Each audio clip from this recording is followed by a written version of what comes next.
नमस्कार मंडळी, स्वागत आहे तुम्हा सर्वांचं. तर कसे आहात सगळे? कशी गेली तुमची नवरात्र आणि दसऱ्याच्या दिवशी तुम्ही काय केलं? नक्की सांगा कमेंट्समध्ये. चला तर आजच्या निमित्ताने सगळ्यात आधी आपण साईबाबाजींकडनं बघूया काय आपल्याला मार्गदर्शन मिळत आहे. त्यानंतर मार्गदर्शन बघूया आपण लक्ष्मी देवीजीकडनं. चला बघूया. तर हे मार्गदर्शन आहे साईबाबांजीकडनं आणि आहे rituals. Rituals serve as powerful ways to connect with sacred and express your intentions. तर तुम्ही काही असे आध्यात्मिक उपाय करू शकता, आकर्षणाचा सिद्धांत वापरू शकता, तुमच्या ज्या काही इच्छा आकांक्षा आहेत त्या अस्तित्वात आणण्याकरता.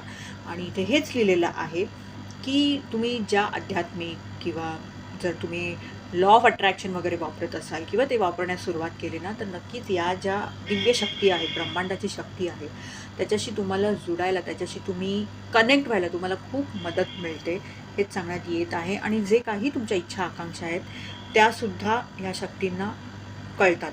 अर्थात मी एक गोष्ट इथे एक डिस्क्लेमेनर देईन की ज्या तुमचे चांगले विचार आहेत, ज्या तुमच्या चांगल्या इच्छा आकांक्षा आहेत ना, त्याच्याबद्दलच काय ते आहे ना, तुम्ही त्या बाबतीतच काय ते पूर्ण करा, त्या बाबतीतच तुम्ही काय ते उपाय करा किंवा आकर्षणाचा सिद्धांत वापरा. उगाचच्या उगाच नकारात्मक विचार आहेत, कुठल्या तरी नकारात्मक इच्छा आहेत, त्यासाठी करू नये हे सांगेन मी. कारण याचं दुप्पटपटीने कर्म तुमच्याकडे येतं, इतकं लक्षात घ्या. चला बघूया लक्ष्मी देवी काय सांगू इच्छित आहेत किंवा त्यांच्यातर्फे आपल्याला कुठली देवी काय सांगू इच्छित आहे.